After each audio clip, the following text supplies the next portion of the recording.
Olá, muito bom dia. Sejam bem-vindos a mais um programa TVI News, onde eu e você partilharemos de uma manhã muito especial, além de muitas notícias, quadros especiais te esperam nesta quinta-feira. Por isso, fica ligadinho aqui com a gente, compartilha a transmissão do grupo da família, chama todo mundo para assistir, chama todo mundo para ficar antenado, clica no inscrever-se, ativa as notificações, porque todos os dias ao entrarmos ao vivo com notícias da Bahia, Brasil e do mundo, partilhamos as informações juntinhas e chega a notificação na tela do seu celular. Por isso, clica no sininho e vem fazer parte também dessa grande família, a família TV Play Oficial. Mas para você que está nos acompanhando aí também, através da Ultra TVC 24.2 Ilhéus e Itabuna, um beijo carinhoso, quero deixar um abraço, te agradecer por entrar na sua casa todos os dias e dizer que amanhã tem também TV News ao vivo, hein? E amanhã também é dia de O Assunto É com Kleber Torres. Mas antes de começarmos com as nossas notícias do dia, é hora de iniciar com a previsão do tempo. Por quê? Porque começa, né, gente, o ano oficialmente depois do carnaval. Para quem gosta, para quem curte de carnaval, é desse jeito. Mas algumas empresas também voltam agora com tudo para o mercado, os funcionários aí voltam dessa folguinha e claro, a gente precisa então saber como fica já essa semana, já para o pessoal de casa, passar ali bastante protetor solar, se tem chuva, já deixar o casaquinho, então você vê isso agora aqui na sua telinha. Itabuna nesse momento marcando 31 graus, com máxima de 33, tem-se previsão de chuva para hoje, tá, no finalzinho do dia, então pode chover entre as 18 horas até as 22. Pode ser que seja já no finalzinho do dia ou logo no início ali da noite. Então a gente tem aí essa previsão de chuva para hoje, mas o dia hoje promete calor, tá? A máxima está aí em 33 graus. Eu acho que a sensação térmica já é de 33, está muito calor. Agora o problema é essa chuvinha, né? Essa chuvinha é bem chatinha porque ela acaba ali trazendo também uma vulnerabilidade na saúde. Então beber bastante água, se proteger da chuva e do sol. Eu não sou muito de carnaval não, gente. Eu não gosto muito, não gosto mais de São João. Mas esse tempo aí de calor acaba com a saúde de todo mundo. Então, bora estar se cuidando, porque embora o tempo esteja muito quente, mas fica úmido de repente, começa aquela chuva. Então, beber bastante água, tomar ali vitamina C e se cuidar, tá? Porque o tempo promete sol, mas também tem previsão de chuva forte no finalzinho da noite. Ilhéus, 30 graus nesse momento, solzão também por lá. A galera aproveitando a praia, para quem tá ali de férias, para quem tá de folga.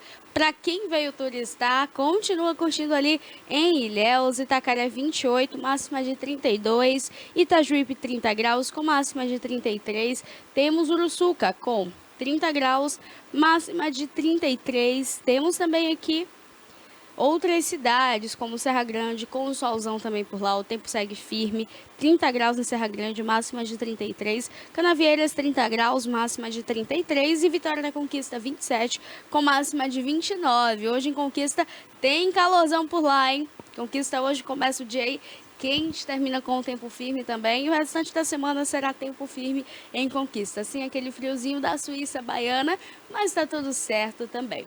Salvador, nossa capital, a capital da Bahia, que recebeu aí muitos turistas e, além de tudo, a nossa população natural, né? A nossa população, ela gosta de um carnaval, de um axé, de música, de alegria, de curtição.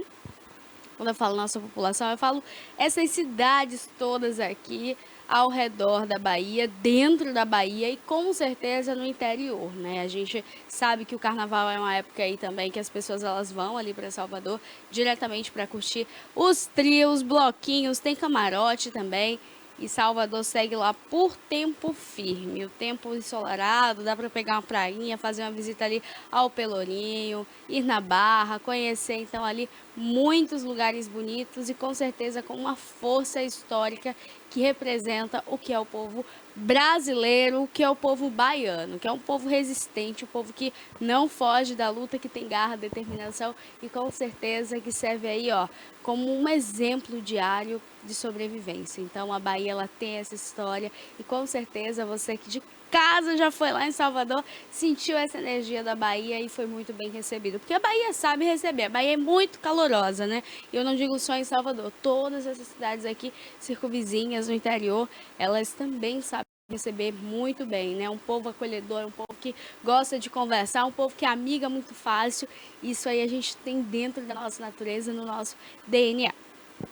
Mas ainda falando de carnaval, a gente sabe que o carnaval não é só aqui na Bahia, é uma data que todo mundo tem no seu calendário.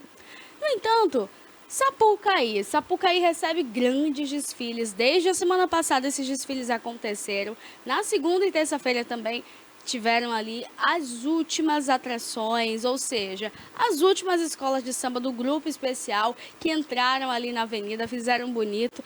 Teve aí Viradouro campeã, Viradouro foi campeã então ali dos desfiles das escolas de samba. Grande Rio ficou em 8º lugar, Vila Isabel em 7º, tiveram outros ali, eu já digo logo da Grande Rio e também a da Beija-Flor. A Beija-Flor é outra que com certeza entrou ali na avenida brilhando muito, né? E a gente viu que a Grande Rio passou por um processo também muito delicado, porque a rainha, né, de bateria, ela acabou tendo um problema com a fantasia estava muito pesada, era o primeiro ano dela, então poderia ter sido uma fantasia mais leve, a fantasia pesava em torno de 12 a 15 quilos, e ela acabou sentindo muita dor. O pendente também que coloca na cabeça estava doendo muito, ela teve crise de enxaqueca, então acabou trocando ali a fantasia e isso tira ali alguns pontos da escola de samba, tá? Então acabou não sendo prejudicada, mas a escola agora vem ano que vem já aí preparada e a rainha de bateria até brincou, né? Que ano que vem ela vem com a fantasia mais leve para eles levarem ali o primeiro lugar. Mas o que importa nisso tudo, gente, é a alegria de quem vai ali para curtir. Por que que eu quero trazer aqui um pouquinho da Sapucaí para você no TV News? Porque além das escolas de sambas entrarem ali, arrebentando, fazendo valer toda aquela espera do público e com certeza para o pessoal também que estava assistindo de casa, eu acompanhei algumas escolas ali e eu fiquei encantada. De fato, assim, é um samba enredo bonito. Claro, para quem professa da mesma fé, acha mais bonito ainda. No entanto, aquela alegoria, os carros enormes, aquela quantidade de coisa, cores, pessoas, é muito bonito de se ver. Porém, não passou despercebido. Teve escola, então, fazendo uma homenagem aí ao presidente Luiz Inácio Lula da Silva, o Lula. Trouxe, então, ali a história dele, desde pequeno, fase de operário, até ele grande já, se tornando ali homem e com certeza nos dias atuais, né, que não deixariam passar em branco. Mas a homenagem ao presidente Lula, que foi realizada, então, pelo Acadêmicos de Niterói, na Sapucaí, rendeu aí muitas polêmicas, tá? Além dessas polêmicas nas redes sociais, teve algumas reações da oposição que bombaram aí também através dos comentários. Chegou ali a ser questionado o movimento do Tribunal Superior Eleitoral. Diante disso, o líder do governo do Senado, Jacques Wagner, ele classificou as críticas que seriam ali como um desespero, né? Então ele fez ali uma entrevista falando a respeito disso e ele fala que foi uma iniciativa da escola de samba absolutamente legítima e que passou então ali a decisão a ser da própria agremiação, que o presidente não teria tido nenhum contato. No entanto, a oposição chega ali perto, fazendo valer então que ali foi um rito de campanha. A gente viu a história, o Lula também estava presente por lá, esteve aqui na Bahia, e essas representações, elas no ano político se tornam sim também uma forma, uma maneira de campanha eleitoral. A gente tem esse vídeo aí, pode colocar, produção? É uma tentativa meio desesperada de ver uma homenagem absolutamente legítima, a escola de samba que escolhe seu enredo. Você viu vários depoimentos dados por alguns que desfilaram, dizendo: estou aqui em agradecimento, é a universidade, é o negócio do meu filho, é o negócio do meu pai. Ou seja, eu estou aqui um pouco por conta dos programas sociais dele. Então é a liberdade de expressão, não é a primeira vez. Assim como podemos homenagear um artista, como foi a homenagem a Ney Matogrosso, ou vários momentos a outros, se faz uma homenagem a um ser humano que é ímpar. A história de Lula é ímpar, o do filho da dona Lindu, reconhecido até por a imprensa internacional, que coloca ele no panteão de um dos melhores ou o melhor político da atualidade. E realmente hoje ele está na Índia, ainda essa semana vai para a Coreia, sempre levando uma palavra de paz, de conciliação. Sinceramente, eu acho que é desespero.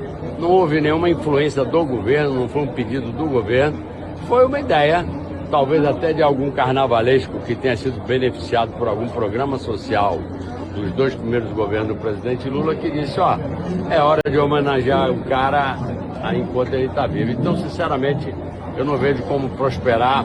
Algumas recomendações foram feitas, a primeira-dama que queria ter desfilado não desfilou, o presidente também ficou no camarote, desceu um momento com o prefeito do Rio de Janeiro, assim como ele teve aqui. Aí vai condenar que o cara veio aqui? Ele veio aqui prestigiar a Bahia e agradecer os baianos, o carinho que os baianos têm com ele. Eu acho que faz parte do ano eleitoral. Tudo que alguém fizer, o adversário vai dizer que está errado, que está com defeito. Aí é tentar achar cabelo em ovo. É uma... A gente, inclusive, tem uma outra imagem do também samba enredo que estava ali, além de toda a alegoria que veio, então, com a imagem do presidente Lula. Teve também a atriz ali, Dira Paz, que representou a mãe do presidente, né? Fez uma reprodução da história do mesmo. Agora, teve uma ala, que foi a ala do neoconservador, da família conservadora, fizeram ali, então, as imagens de lata, sabe aquelas latas de milho, de alumínio, a lata da sardinha, a lata de conserva no geral, colocaram uma foto de um pai, mãe, um filho.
O que você achou? Cássio, a gente tem um vídeo aí, Cássio. Eu vou pedir para você reproduzir. Eu vou pedir para o Cássio reproduzir logo em seguida também a imagem ali de um pouco desse desfile, de como aconteceu. O que a gente sabe também é de que as pessoas nas redes sociais, né, para quem gosta, se identifica com a esquerda, achou o desfile muito bonito, gigante, achou até que merecia ali então o primeiro lugar. Para quem é da oposição, achou então que não foi algo bacana. E as pessoas elas precisam entender que pode tirar a tarja, Cássio, para o pessoal de casa conseguir identificar. Olha só a imagem aí. Esse boneco, gente, ele representa o Lula. Ele vem ali então com essa bandeira do Brasil na mão, a gravata também com a bandeira do Brasil. Logo atrás do Lula estão ali, né, a classe dos operários, a classe então trabalhadora. É uma representação também vindo ali com os garis que trabalham fazendo as limpezas urbanas, tirando os resíduos das ruas. E é importante a gente salientar que esse desfile levantou pautas interessantíssimas, né, em todo o país. Trouxe ali, além de muitas críticas, as pessoas conseguiram também se posicionar falando se eram a favor ou não. Olha só a imagem aí, gente. Para mim, o desfile todo, no geral, não me levantou tanta polêmica, tanto alerta quanto essa imagem.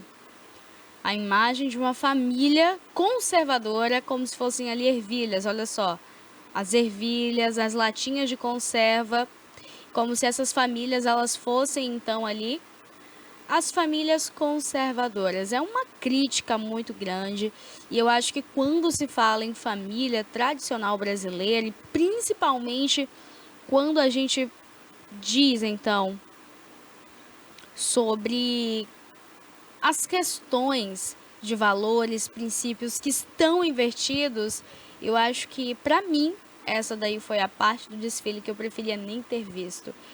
Família é uma formação única, tem valores e precisa manter os valores e princípios.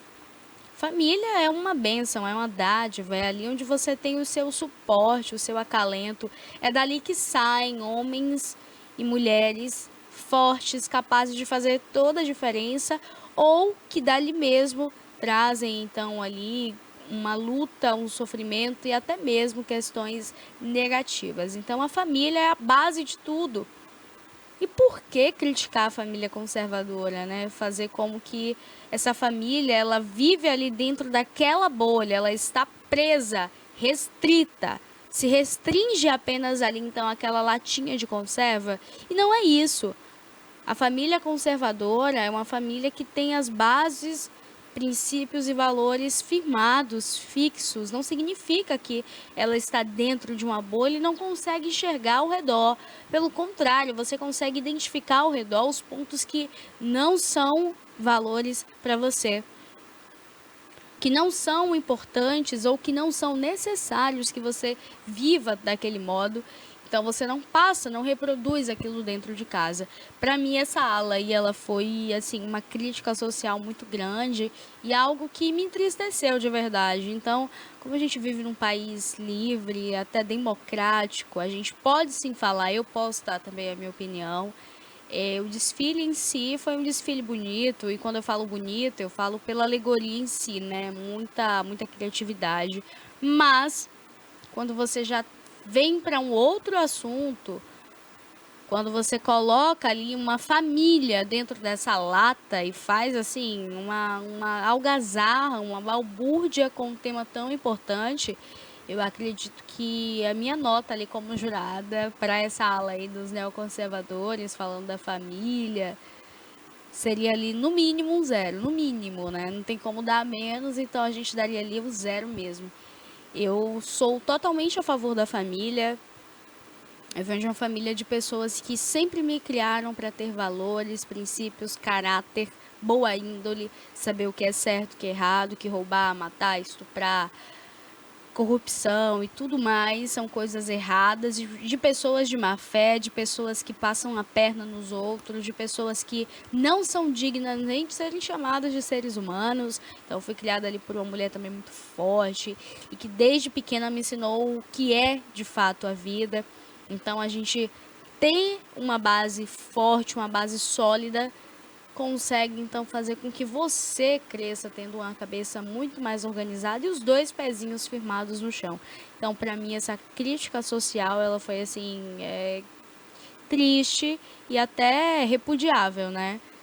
Eu achei que o carnaval poderia explorar muitas coisas, muitas críticas que realmente fizessem sentido.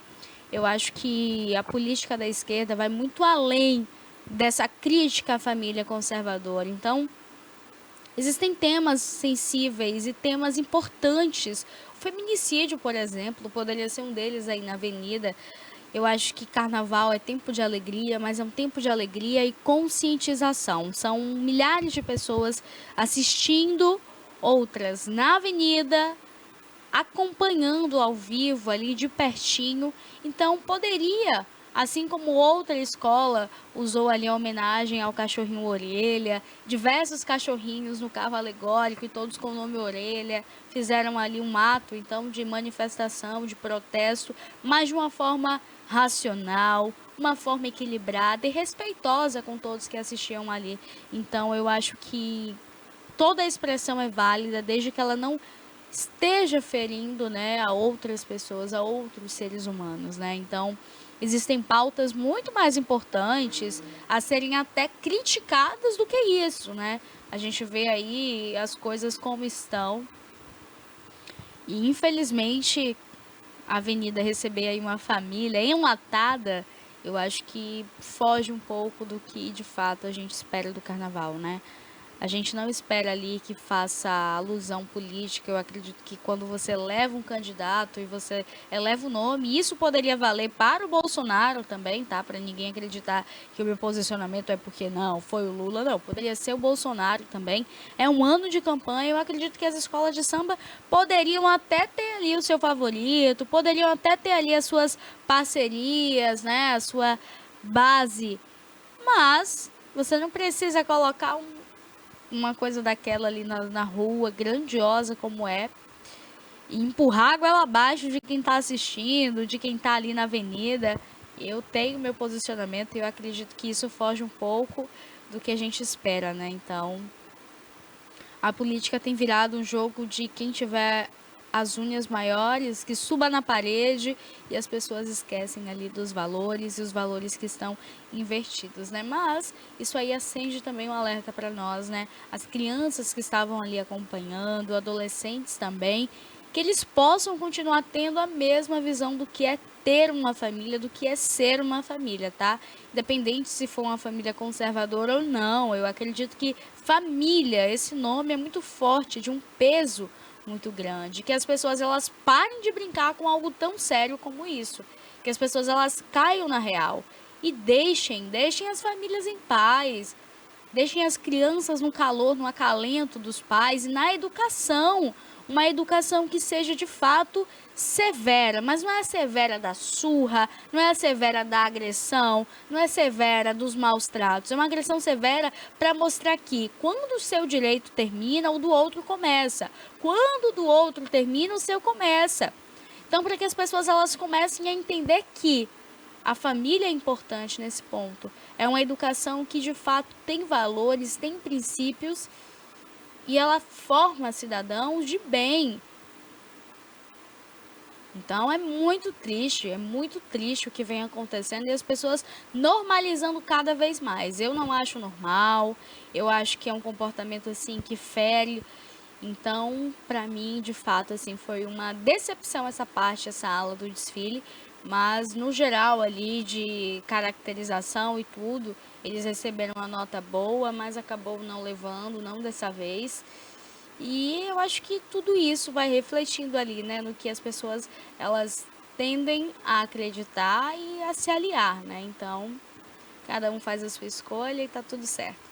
Mas olha, voltando aqui então para mais uma notícia, esse é um dos casos que é de embrulhar o estômago, né? Quando a gente fala ali então em tentativa de estupro, a gente fala de um momento assim perturbador e que é um retrato do que a sociedade ela vem normalizando.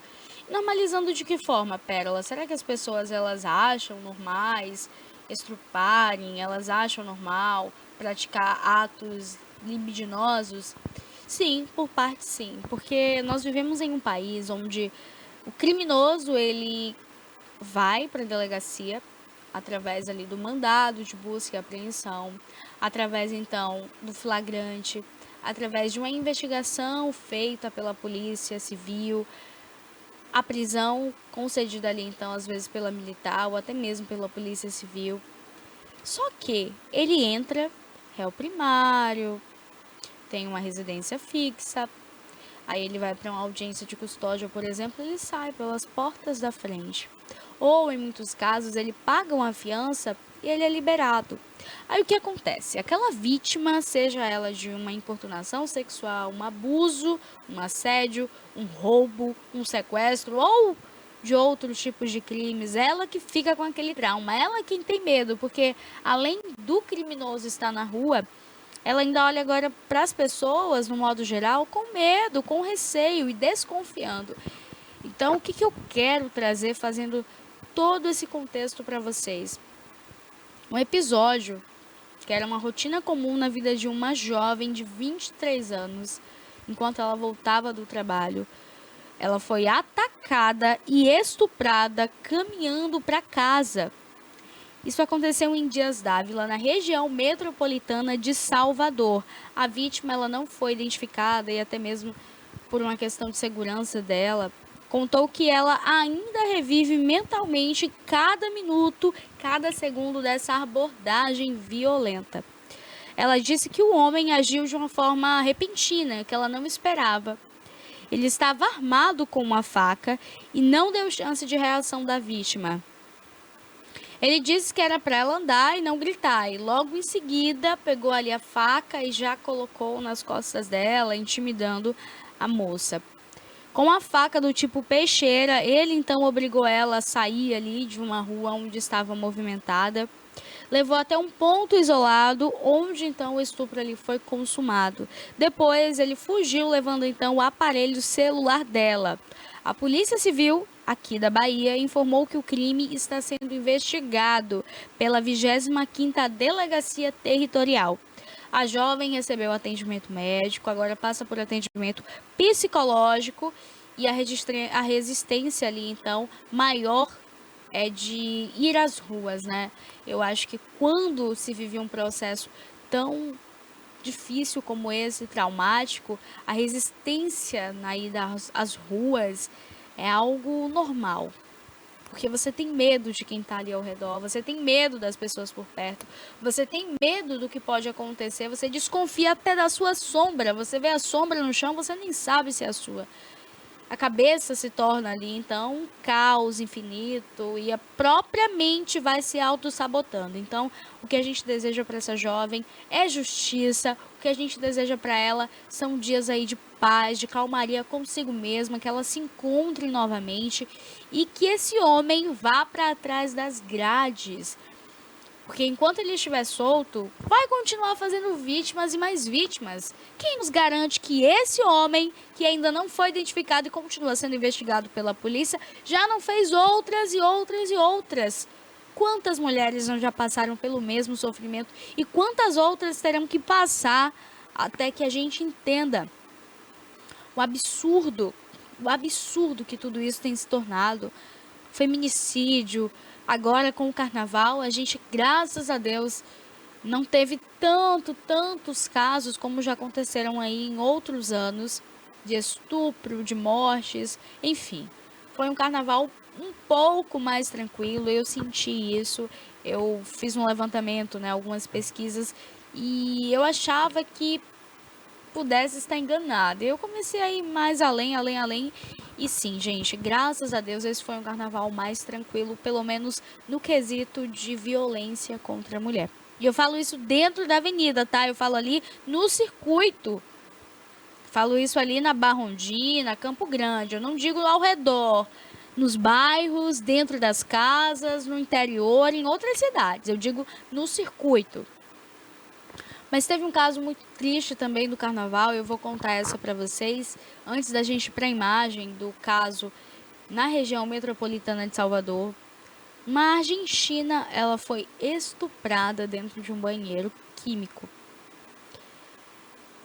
É muito triste já imaginar ali um estupro, você vai para uma festa para curtir, para brincar, se divertir, quando de repente acontece o quê? Uma situação como essa. Agora, para além da situação já ser assim nojenta e desesperadora, foram 3 homens.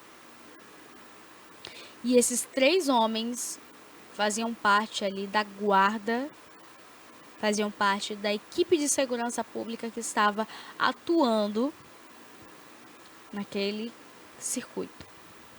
Então ela disse que ela entra no banheiro, um homem fardado acompanha ela e ela tenta fechar a porta, ele invade e começa o ato ali, sem o consentimento dela, claro. Logo em seguida chega um outro, enquanto ela está muito machucada, um outro, ela se debate e acontece a prática, e depois um terceiro.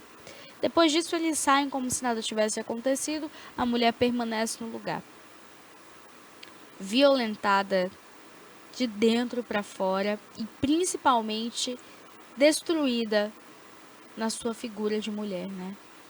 E quando a gente fala de casos como esse, é de se questionar, gente, é de se perguntar quem são esses homens, o que eles são. São bichos? Não, não é bicho. Porque o bicho, gente, o cachorro, o gato, o passarinho, é uma coisa pura, é inocente, é irracional. Então, um ato até de uma mordida, um latido, um rosnado, ou coisas do tipo, você até entende que aquele ato é um ato irracional, então ele não quer te machucar.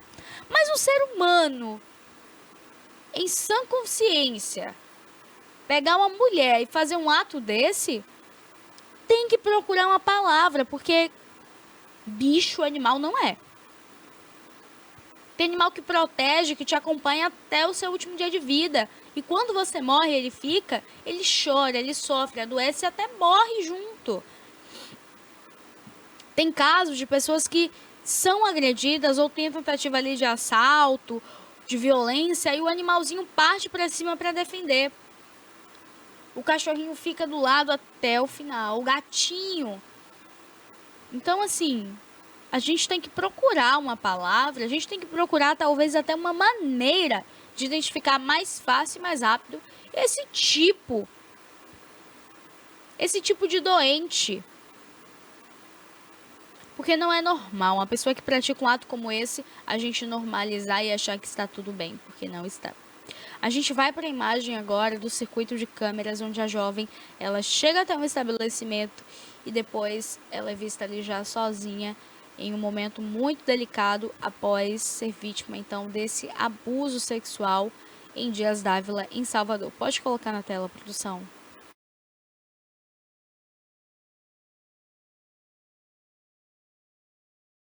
Consegue identificar ali, né, a movimentação, tem um trailer, um rapaz ali de camisa vermelha, uma jovem, tem uma outra mulher que vai chegando ali perto. Olha só, agora nessa segunda imagem a gente consegue ver o homem de camisa vermelha, com a mochila nas costas, ele caminhando, ó, atravessa a rua, em direção a um canteiro, próximo ali a uma residência. Ó, agora aborda a jovem e começa a caminhar rente a ela. A jovem, ela estava do outro lado do canteiro. Nessa terceira imagem, a gente consegue ver ali vagamente, né, pelas sombras, mas ele vai chegando perto da jovem, já com essa faca, e ele a acompanha, olha só, os passos ali dos dois.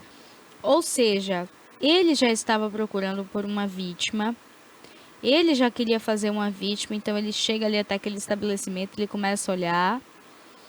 De repente ele percebe que tem uma moça passando na outra rua, na frente de onde ele estava, olha só, ele vem reto, atravessa, e a jovem está do outro lado ali, olha. Ela está ali no outro lado da pista, e esse é o momento, ó, em que ele já pega a faca e ameaça a jovem.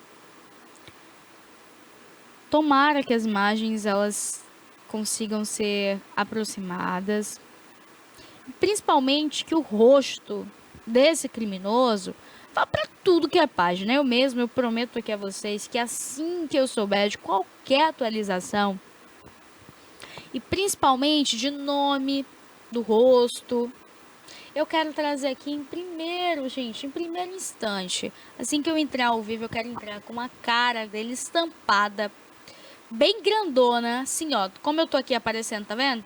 Então, eu quero eu quero bem grandão o rosto aparecendo e o nome e a região onde ele está, tá? Por quê? Porque até quando a gente vai ter medo de sair na rua?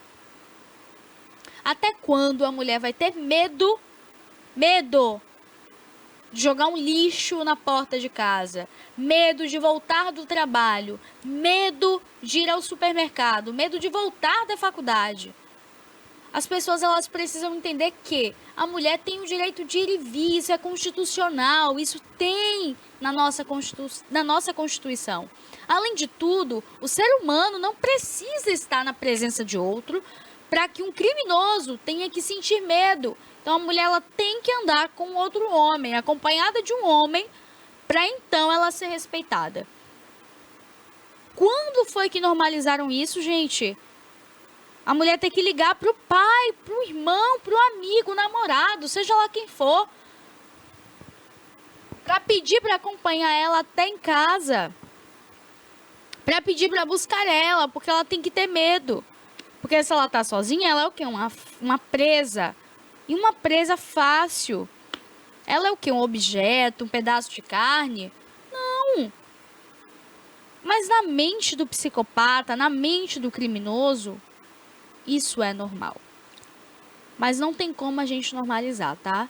Eu não normalizo e eu gosto de trazer nome. Não tem nome até o momento, ele não foi identificado. Mas a polícia já segue ali fazendo, então, levantamento de área. E a gente espera que o mais rápido possível ele seja então, encontrado e capturado. Bom, agora a gente vai brevemente para um quadro top, um quadro que traz ali, então, entrevistas especiais, porque ela, além de apresentadora, psicóloga e também cineasta, então, ela gosta um pouquinho de tudo e traz aqui um pouquinho de cada área para você. Por isso, vem mais um episódio especial de Raquel Rocha Entrevista e você confere aqui agora, ao vivo, na telinha da TVI. Olá, sejam todos bem-vindos ao quadro Raquel Rocha Entrevista. O meu convidado de hoje é o médico Natan Barbosa. É um médico que está comigo, gente, naquele projeto maravilhoso sobre o sono. Então, hoje a gente vai falar um pouco sobre o sono, sobre a fisiologia do sono, sobre os danos à saúde das pessoas que têm problemas de insônia, má qualidade do sono. Mas antes disso, eu quero apresentar esse médico que se formou há pouco tempo e representa toda uma classe aí de médicos jovens que estão entrando no mercado de trabalho e, no seu caso, dando show, viu? Dando show. Natan, você faz parte, você coordena alguma coisa no Mutirão do Diabetes, não é isso? Isso. Raquel, primeiro, queria agradecer. Já entro perguntando, né? Então, volta. Querido, seja bem-vindo. Muito obrigado pelo convite, né? Por essa oportunidade de estar aqui batendo um papo com você. E, assim, eu coordeno, né, os acadêmicos de medicina. E coordeno os acadêmicos de medicina. De medicina no Mutirão. Do Mutirão de Diabetes, daqui de Itabuna. E faz um trabalho maravilhoso. Já ouvi muitos elogios ao seu trabalho. Muito obrigado. Atua também em hospital. Isso, atendo no hospital e uma unidade de saúde também. Profundo conhecedor de neurologia. Tem um time aí querendo que ele faça neurologia, especialização. Não tem uma torcida? Tem. Por muito tempo durante a faculdade eu comecei assim, querendo mesmo a neurocirurgia, neurologia. E aí depois pro final o Mutirão de Diabetes, né, que acontece, tem uma parte muito forte lá da oftalmologia, aí eu fui ganhando meu coração e eu fui pro caminho, aí hoje eu quero me especializar na oftalmologia. E um estudioso da área do sono. Antes disso, me fala para quem está na faculdade e está inseguro em relação ao mercado de trabalho, porque até os estudantes que eu atendo, a faculdade de medicina não é fácil. Tem aquele estresse inerente, né, à profissão que parece que já começa na faculdade. Não sei se é por conta da carga horária, que é muito extensa, né, um curso que é turno integral.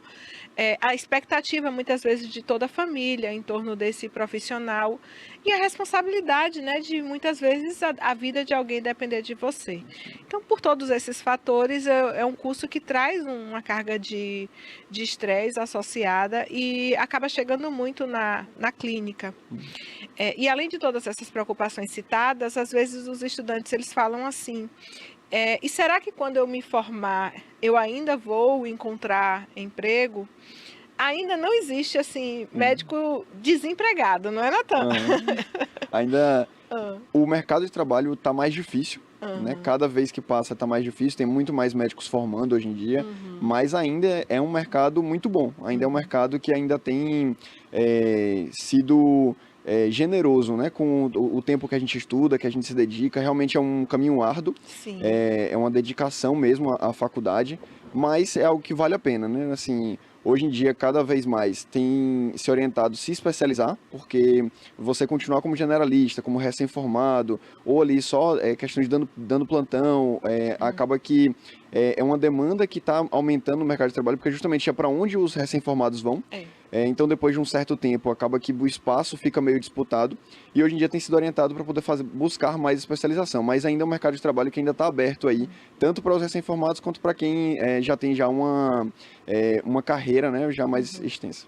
Até porque essa vida de plantão enquanto é jovem, né? Depois de uma certa idade, Você tem que né, dar prioridade a uma noite bem dormida. Sim, é uma coisa que a gente vai conversar sobre isso do sono, é uma questão que atrapalha, né, a qualidade do sono, justamente porque às vezes tem que pegar plantão noturno, às vezes plantão de 24 horas, e principalmente algumas vezes por quem está novo e está sendo inserido ali em algum serviço, acaba pegando aqueles horários que os outros não querem, que os outros que já estão há mais tempo, né, já estão ali no serviço, então pega o que sobrou, e aí por muitas vezes acaba ficando mais no plantão noturno, né, e até assim, hoje o salário do médico, né, que é o valor que ele recebe, por exemplo, no plantão, ele se manteve estável nos últimos anos, ele não aumentou.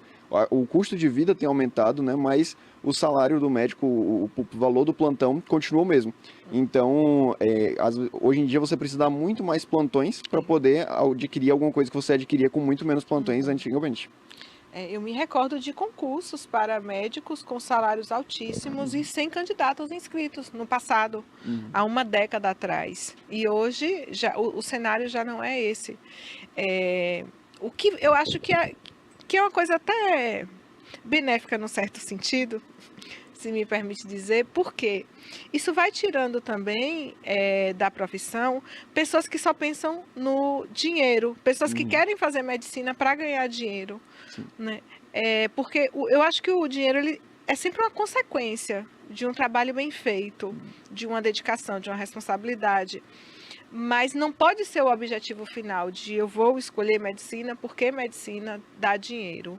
Então, quem tiver com esse pensamento, é bom que já não vai para essa profissão. Inclusive, eu estava vendo um analista de investimento fazendo uma conta muito simples, de que se você que está querendo fazer dinheiro com a medicina, se você pegar a sua mensalidade todo mês e você investir, você não precisa trabalhar, investir corretamente, claro. Você não precisa trabalhar para o resto da sua vida se você investir corretamente.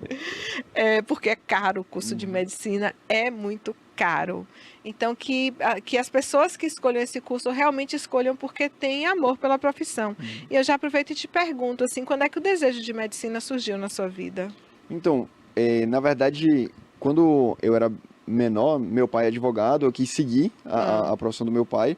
Até uma certa idade era o que eu pensava, ia fazer direito, mas quando eu estava no ensino médio e ali na fase da adolescência, eu comecei a perceber que eu gostava muito das máquinas, eu gostava de como funcionava o mundo, como é que essa tecnologia funciona, e a partir disso eu fui buscando mais informações sobre isso, e aí, numa coisa assim até meio engraçada, eu comecei a pensar em engenharia. Justamente por causa dessa questão das máquinas. E aí eu vi uma propaganda uma vez de um carro falando que eles estavam criando a melhor máquina para poder levar a melhor máquina que existe, que é o ser humano. E aí isso me despertou na hora. Eu falei, velho, eu tô querendo entender como funciona a tecnologia, como funcionam os aparelhos, mas como é que o nosso corpo funciona, né? Então, aí eu comecei a estudar mais, foi aí que surgiu o desejo, inclusive, por neurologia, neurocirurgia, para entender o cérebro humano, e a partir disso que eu fui me encantando pela parte também assistencialista, descobrindo o que a medicina poderia fazer para o indivíduo, e aí eu fui me apaixonando pela área. Perfeito, que realmente o ser humano ele é uma máquina incrível, né? É tudo muito perfeito. E aí foi no ensino médio que você pensou na medicina? Então, foi no último ano do ensino médio, eu ainda não tinha decidido o que eu queria fazer. E aí eu estava nessa dúvida, né, entre engenharia e medicina. Aí quando eu terminei realmente o ensino médio, foi que me deu o desejo. Eu falei, não, vou para medicina mesmo, é isso que eu quero. E aí eu fiz o cursinho para poder passar na medicina. E foi onde eu consegui alcançar esse objetivo, né? E assim, realmente é isso, né? Essa questão de resolver problemas, o paciente vai chegar pra gente, vai dar ali o quebra-cabeça que a gente vai ter que montar com os problemas dele e vai ter que descobrir qual é a solução que a gente vai poder dar para aquele problema do paciente, né? Então, isso também foi uma coisa assim que me encantou, porque às vezes, quando a gente, pensando do lado do paciente, a gente procura o médico, a gente está indo às vezes num momento de desconforto, de vulnerabilidade, né? A gente está procurando ali alguém que possa olhar pelo lado de fora, conseguir enxergar a situação e dar a resposta e resolutividade para o problema, né? Então isso tudo me encantou na medicina. Durante o curso, em nenhum momento você teve dúvidas? Não, durante o curso não tive dúvida nenhuma, pensei sempre que era isso mesmo que eu queria fazer e sempre pensando assim, exatamente como é que eu posso ajudar mais pessoas, né? Porque isso que o Mutirão de Diabetes me mostrou, né? Que num momento pontual, a gente faz uma atividade durante o mês de novembro de conscientização com relação à diabetes, e tem um dia específico em que tem exames, né, anamnese, exames de acolhimento ali ao paciente, educação em saúde também, para ele poder entender que ele é um próprio autor, né, da atividade dele. Então, isso tudo me fez perceber que eu posso ajudar mais pessoas. Então, nesse pensamento assim, eu gostei muito dessa parte assistencialista e social, do que, por exemplo, o mutirão ele traz, né? E os pressupostos da educação em saúde, né, que é a mesma metodologia que a gente usa na terapia do sono, é que se ele não entender que ele é o protagonista do processo dele, principalmente o paciente que tem diabetes, ele pode ter os melhores profissionais do mundo atendendo ele, que se ele não tiver a consciência dos hábitos, do que ele pode comer, não comer, dos exercícios físicos, do sono, se ele não entender isso, ele não se tornar autônomo, protagonista do processo dele, ele não melhora, né? Mesmo com as pessoas ali medicando tudo. Então, a educação em saúde é você tornar aquele sujeito o protagonista do processo dele. E fazer isso com as pessoas. E todo mundo tem essa capacidade de entendimento. Durante muito tempo, Natan, os médicos, vários médicos, a gente sabe que isso é verdade, sim. Uma vez eu tinha uma senhora que me ajudava lá em casa a cuidar de minha filha, era um anjo, uma pessoa que Deus colocou na minha vida, ficou comigo uns 3 anos. E ela chegou um dia para trabalhar e ela chegou tão triste, ela falou que ela tinha ido numa consulta médica, que ela entrou na sala, que o médico não mandou ela sentar, e que enquanto ela estava falando, ele estava escrevendo, solicitando um exame. E quando ela terminou assim de falar, achando que ele ia mandar ela sentar, ele estendeu um papel com a solicitação de exame. E ela falou assim, ele não olhou para mim em nenhum momento. Então, assim, ela nem sabia qual exame que ele estava pedindo, ele não deu nenhum feedback para ela. E eu fiquei pensando muito nessa história que ela estava me contando, e pensando assim, poxa, é porque ela estava no atendimento no Sistema Único de Saúde, é porque esse médico ele achava que ela não estava pagando por aquela consulta, porque ela estava. Ela estava pagando, né? As pessoas que estão no Sistema Único de Saúde, elas pagam por aquilo. E aí, quando você fala nisso, de te encantar num mutirão como esse, que oferece serviços gratuitos, muitas vezes para as pessoas que não têm acesso a profissionais de qualidade, eu acho que essa é a medicina do futuro, ou deveria ser a medicina do futuro, sabe? De trazer o entendimento para o paciente, uma medicina preventiva, uma medicina que esclarece, que explica isso por isso, que pode ter causado isso, faça isso desse jeito, por isso e por isso.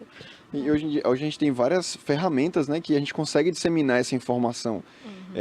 E eu acho que assim, quando o paciente chega, como a gente conversou antes, ele está no momento de vulnerabilidade dele, né? E às vezes só de você olhar para o paciente, ouvir e acolher ali já sanou as questões dele, né? Às vezes ele só queria que alguém ouvisse e acolhesse ele.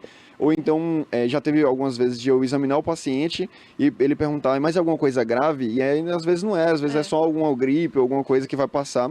E aí eu explico para ele que não é nada grave, que não é nada que a princípio corra risco, né? Não tem nenhum sinal de alarme no quadro do paciente, e ele ali já fica feliz. Não, porque eu fiquei preocupado. Já sai melhor. Logo, já sai até melhor. Ele fala que ficou preocupado, que queria, né, uma avaliação justamente para poder ver se não era nada de grave. Exato. Então, às vezes, só de você olhar para o paciente, conversar, estender a mão, apertar na mão do paciente, só isso aí, às vezes, já traz uma melhora, né, para o paciente. Maravilhoso, exato. Que todos os médicos pensem como você, que possam trazer conforto, acolhimento, um olhar atento, né? Para aquela pessoa que está ali em busca de ajuda, de alívio de um sofrimento, de uma dor. Quando a pessoa vai no médico, ela sempre se sente um pouco vulnerável. Todos nós. Todos nós, quando a gente chega no médico, né? De alguma forma a gente está vulnerável ali, a gente está esperando alguma coisa daquela pessoa.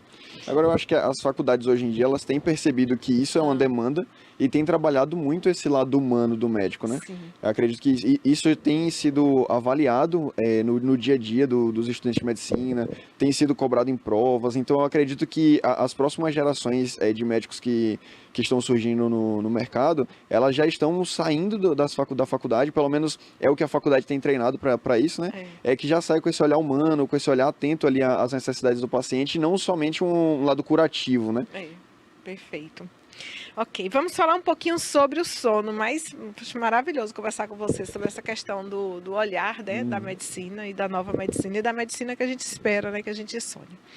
Falando em sonho, vamos falar do sono.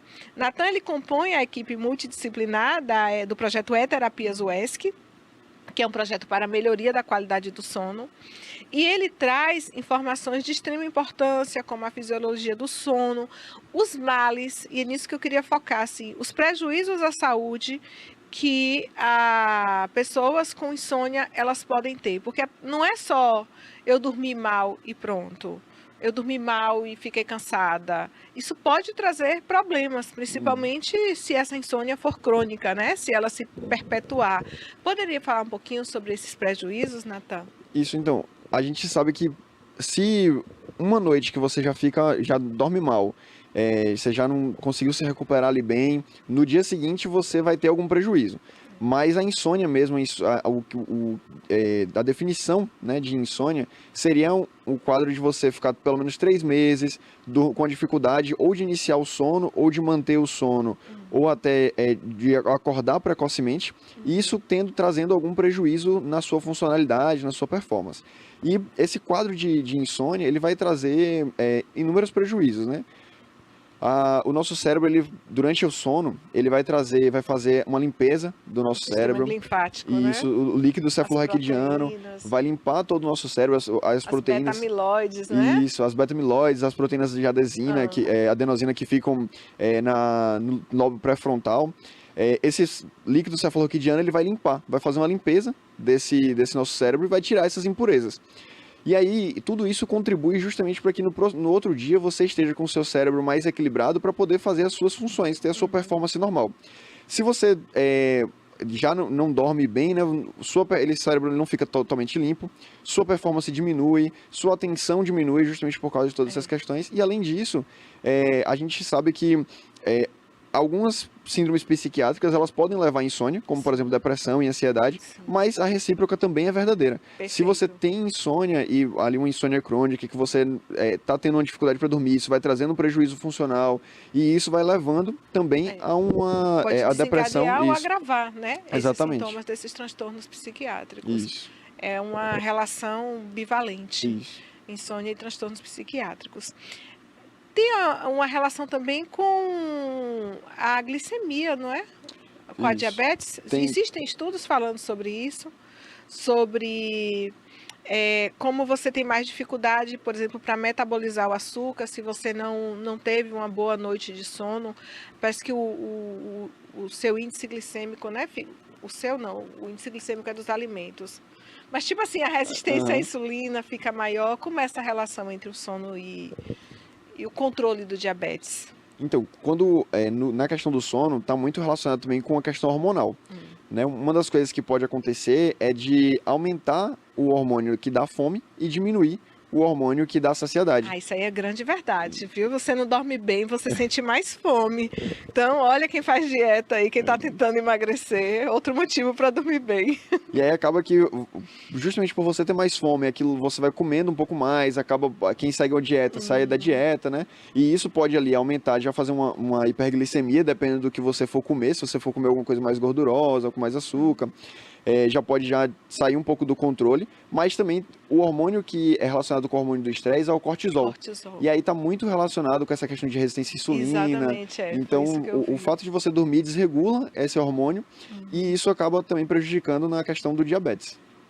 E, gente, muitas pessoas que têm insônia também acabam até por um processo de ansiedade comendo durante a noite, né?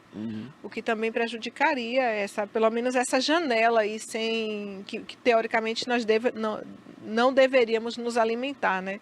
Uma janela aí pensando mínima de 12 horas.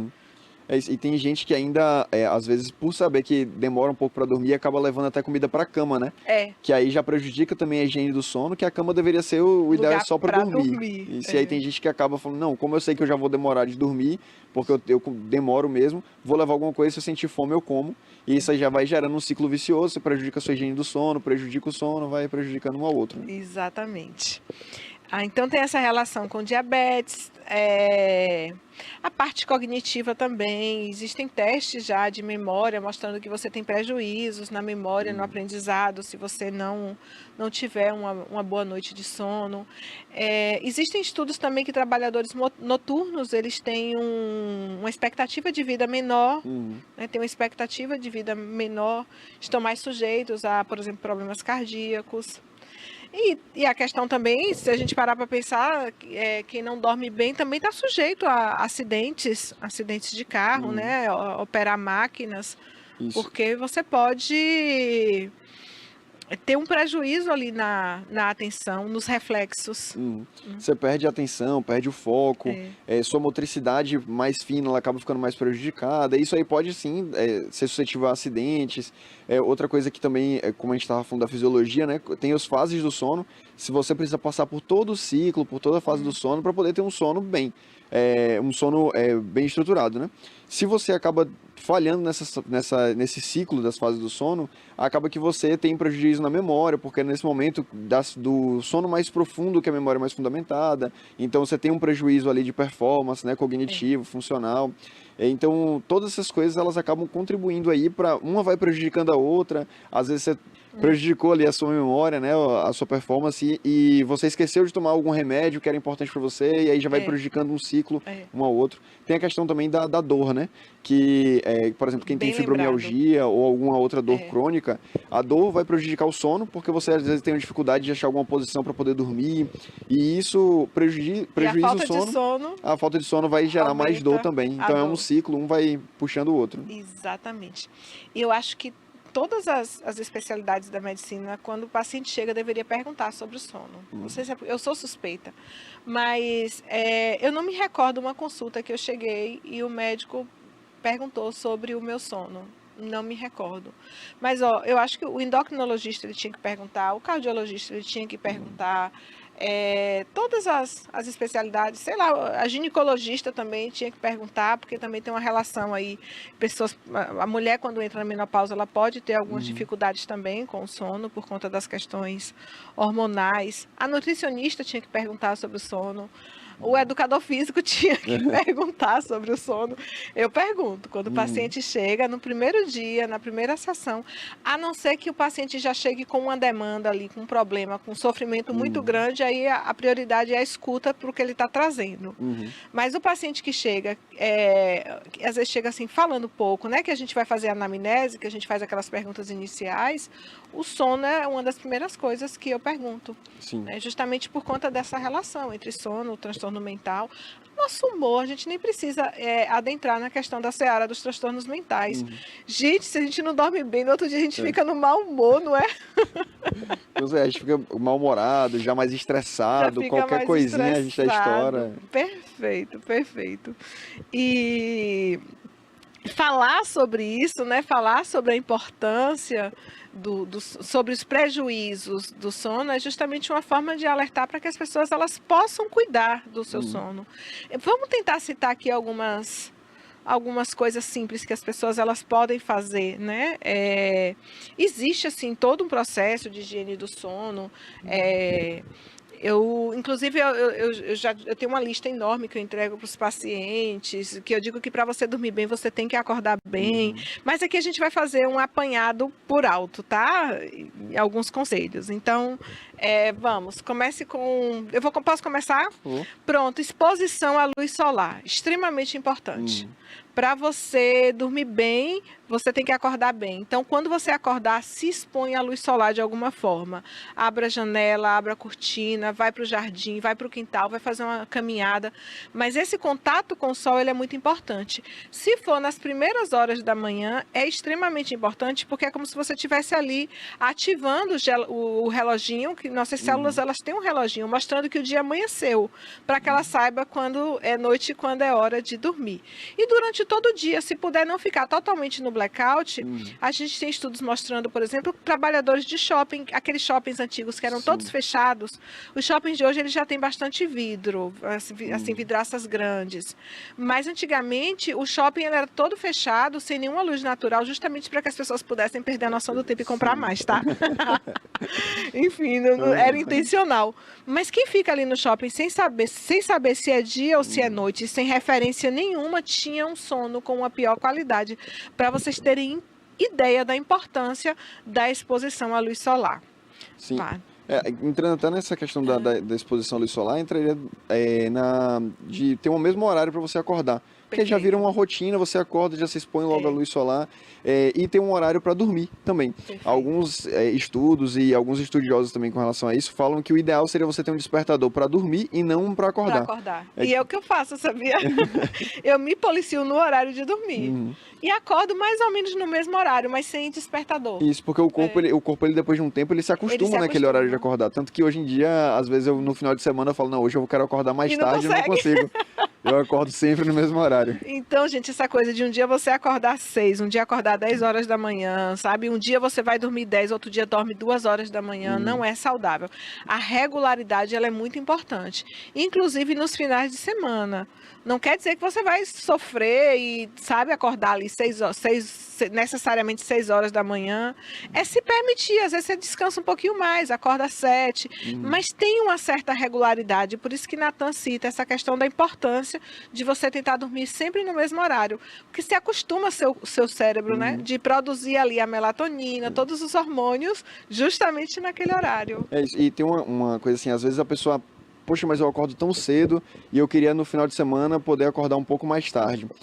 Você pode acordar sendo um intervalo assim de meia hora, 1 hora. Se passar disso é que realmente ele vai prejudicar, já vai sair do ciclo. E quem estava acordando, por exemplo, precisa passar por alguma mudança de rotina e às vezes estava acordando mais tarde e agora quer passar a acordar mais cedo, pode fazer uma mudança de 15 a 30 minutos por dia. Gradualmente. E gradualmente, vai descendo, acordava 9 horas. No dia seguinte tenta acordar 8h45, 8h30. Para o seu corpo ir se acostumando. Isso, para o corpo se acostumando. Poucos. E aí aos poucos você vai chegando no horário que você quer, até para não ter um prejuízo enquanto você está fazendo essa mudança, não ir tendo um prejuízo na sua funcionalidade, né? Porque você está dormindo menos ou alguma coisa assim. Olha, 2 dicas, viu? Exposição à luz solar, vamos decorar.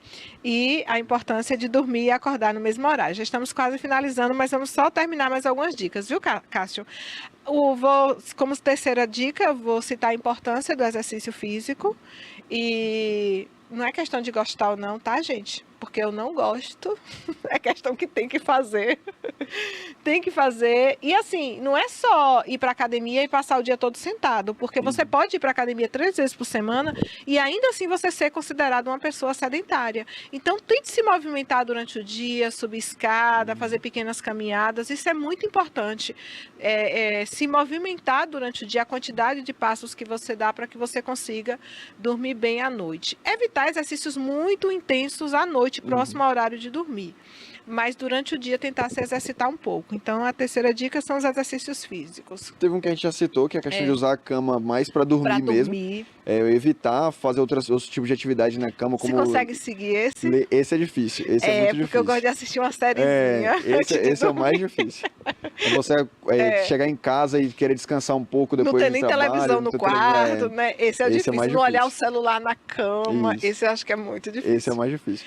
Tem a questão, com relação à exposição à luz solar também, durante o final da noite, né, o final do dia ali, você já diminuir essa exposição, tentar deixar luzes mais baixas na casa. Isso, evitar luzes brancas no quarto. Olha, mais dicas, gente. Evitar a luz muito forte, a luz muito branca. Meu quarto mesmo tem luz amareladinha. Eu assisto uma sériezinha antes de dormir, porque é um momento de relaxamento. Eu tenho TV no quarto, né? Os mais rígidos com isso, com a higiene do sono, não recomenda. Mas eu tenho porque é um momento assim que eu assisto uma série, que às vezes eu reúno todo mundo, assim, é um momento que a família fica junto, assim, antes de dormir. Então, mas até o brilho da TV eu já tiro, eu boto sempre uma série, assim, uma coisa muito levezinha. Por exemplo, eu assisti ao Walking Dead, eu percebi que o Walking Dead estava interferindo no meu sono, parei. Então, assim, esse tipo de série, né, Game of Thrones, Walking Dead, tem uma outra, Breaking Bad. Esse tipo de série antes de dormir realmente não é indicada. Eu boto uma comédiazinha, uma coisa bem leve, e alguma coisa, inclusive, que às vezes eu boto o time na televisão, boto 10 minutos, eu fico ouvindo e eu durmo, e depois a TV desliga. Então é coisinha leve que eu assisto antes de dormir. Acho que, assim, todas essas dicas que a gente falou, elas são fundamentadas, né, na literatura, Isso. com muitos estudos, mas eu acho que você também tem que saber aquilo que vai de dar um desconforto psicológico para você, Perfeito. porque às vezes eu acho que a questão da rotina, da disciplina, é você também gostar do processo. Perfeito. Né? Então, se você... mas eu só consigo ficar bem, me sentir bem se eu tomar um café de noite com minha família. O café não é indicado no final do dia, né? Mas é um momento ali que você tá com sua Às vezes família. é um momento que a família não consegue almoçar junto, não consegue estar junto, e senta todo mundo ali à noite para tomar um cafezinho com leite, né? É isso. Exato. Então, acho que tem processos como é que que você vai proibir uma coisa Isso. dessa? Que pode fazer bem para o psicológico, para a afetividade, enfim. Eu acho perfeito esse Não seu pode ser assim pensamento. radical, né? Não, Você tem que, lógico que tem que dar os conselhos, indicar as coisas, mas tem coisas que realmente a gente precisa Cada um permitir. vai ajustando. Exatamente. É isso que a gente faz. Cada um vai ajustando conforme fica confortável, conforme percebe se está atrapalhando ou não. Porque também a gente tem que ter um pouquinho de generosidade, né? Sim. A vida com muita rigidez também não vale a pena, não. Bom, já demos algumas dicas aqui, Brinde. Obrigada por ter contado um pouquinho da sua trajetória, por contar pra gente como é que foi a escolha da medicina, né? Que foi como a coisa foi surgindo de uma forma gradual e como você se encontrou nesse processo. E agora você sabe que onde você chega, você faz um excelente trabalho, as pessoas te elogiam, as pessoas gostam.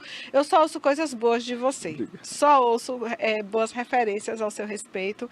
Então eu sei que você está fazendo realmente um excelente trabalho e com amor, com dedicação, com comprometimento, com responsabilidade, se importando com o ser humano, né? Que eu acho que é um requisito básico.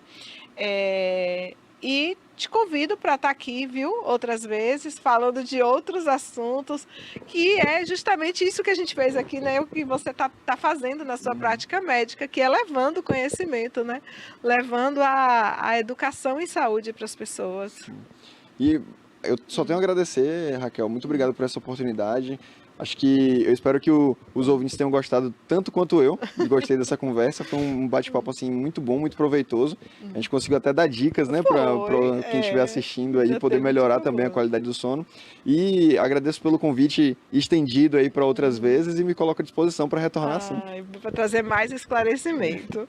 E você que está nos assistindo, muito obrigada por ter ficado até aqui. Lembre-se sempre, assista bons filmes, leia bons livros, ouça boa música, cuide do seu corpo, cuide da sua mente, cuide do seu coração e seja feliz todos os dias. Beijos. Era uma vez, em terras próximas e terras distantes, eu embarquei em uma dura jornada. Eu cruzei as estradas menos percorridas. Eu voei para muito além das montanhas. Ele curou uma mãe e seu filho. Ele subiu até as nuvens. Ele respirou fogo. Ela lutou contra criaturas cruéis. Ela vestiu sua armadura brilhante. Ela enfrentou os gigantes do Império. Stop bombing health workers. Stop bombing patients. Ela ofereceu o elixir da vida. Ela ensinou palavras encantadas. Eles gritaram sua indignação. Where is the human rights? This is not camp, this is prison. Eles tomaram poções mágicas. Eles aprenderam a andar. Eles se perderam no caminho. Nós os encontramos entre o mar e as estrelas.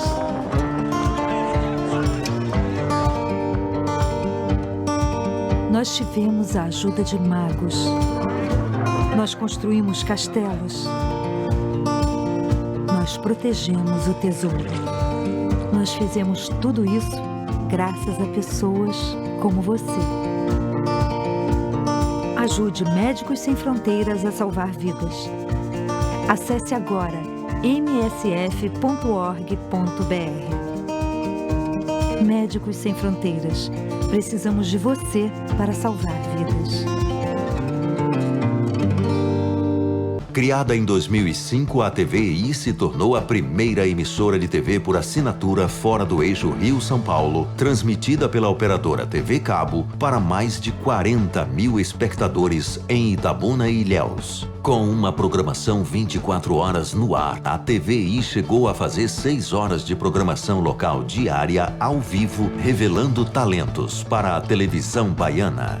Inserida na Lei do Cabo, a TVI passou a integrar o seleto grupo de TVs com programação qualificada junto à Ancine e contribui com a capacitação do mercado audiovisual da Bahia para a captação de recursos para a produção de minisséries, reality shows, documentários e outros produtos de entretenimento para as mais variadas plataformas. Equipada com estúdios de áudio e vídeo e modernas ilhas de edição, a TVI também está preparada para trabalhar no jornalismo factual local, inclusive utilizando sua unidade móvel SDNG.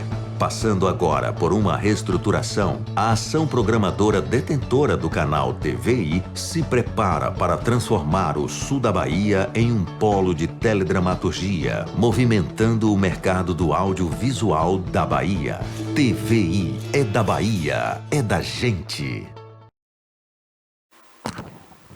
Estamos de volta em casa, estamos de volta, mas hoje é dia também de café, poesia e cinema, onde arte e a cultura estão entrelaçadas. Com mais um episódio, Vitor Augusto Xavier entra ao vivo para você de casa nesse momento. Por isso pode rodar a vinheta, porque vem aí café, cinema e poesia.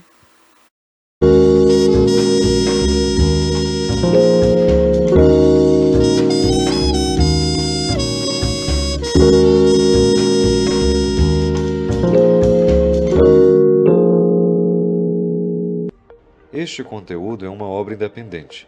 Seus comentários e opiniões são de responsabilidade dos seus idealizadores, não refletindo pensamentos e opiniões da emissora TVI.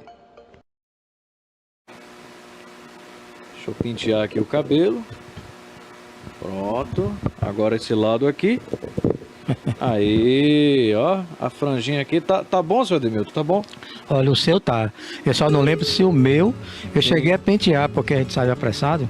Pronto. Como é que eu tô ali na tela? Tá Olha, bom. aparentemente Tá bem, estamos apresentados. Tá ótimo ali, tá bom. Não tá bom? Tranquilo, Quer o tranquilo. pente? Aí, eu trouxe Não, o pente, ó. Precisa não, ao vivo. Tem aqui também um lencinho, ó, nesse bolso aqui, ó. Não. Álcool em gel. Deixa eu álcool ver. em gel, se você quiser. Deixa eu usar ali a tela. Porque você sabe que meu paletó é como se fosse um colete, né? Pronto, tá. Eu tava tá até ótimo. pensando, seu Ademir, em colocar um colete à prova de balas. Pra quê, moço? Aqui não Não, tem. a prova de doce, seu Ademir, pra eu Olha, parar de comer doce. Se a gente estivesse no Rio de Janeiro, talvez eu diria a você que usasse, mas aqui em Itabuna A prova de não chega balas tanto. de doce. Ah, pra bala eu de comer doce, tá né, seu Ademir? certo, tá Porque certo. É complicado, na academia não tira tudo. Não fale em bala de doce não, que já tem anos que eu não sei o que é botar um doce. E você na sabe boca, que eu tô né? observando que você tá comendo de pouquinho em pouquinho um pudim que eu deixei lá na geladeira, né? Não, Você mas... acha que não tem ninguém vendo, mas eu tô vendo. Não, mas pudim pudim de vez em quando não faz mal não. Eu não vou deixar de comer também o que eu gosto, né? Sim. Agora eu não posso abusar, claro, devido ao meu problema eu não posso abusar. Tá certo. E a sua semana, seu Ademir? Como é que foi? Olha, Jogou minha- muito futebol? Minha semana não, eu joguei futebol, futebol já aposentei já a chuteira há muito tempo. Nós estamos jogando futebol agora de videogame, né? Quando temos um tempinho ali a gente se diverte. Mas futebol mesmo eu já aposentei a chuteira, não. Não vai voltar? Não, futebol não. Nem se for comprado pelos árabes. Olha, Que é se o caso for do comprado Bahia. pelos árabes, eu posso até ir para fazer parte de uma comissão, mas para jogar, eu acredito que eu não aguento nem correr mais 10 minutos, quanto mais o resto. Agora, tem um filme bom sobre futebol, né? Que inclusive tá aqui na nossa lista de hoje. Por isso que eu toquei no assunto, que na verdade não é futebol, é rugby, né? Que é aquele filme com o Nelson Mandela. Ah, do Nelson Mandela, sim. Invictus, né? Inclusive é um bom filme, de uma boa Você indicação. gosta do Invictus? Eu gosto, eu assisti ele, né? Eu não lembro do ator que contracenou Vou dar o uma Mandela. dica. Começa com Matt.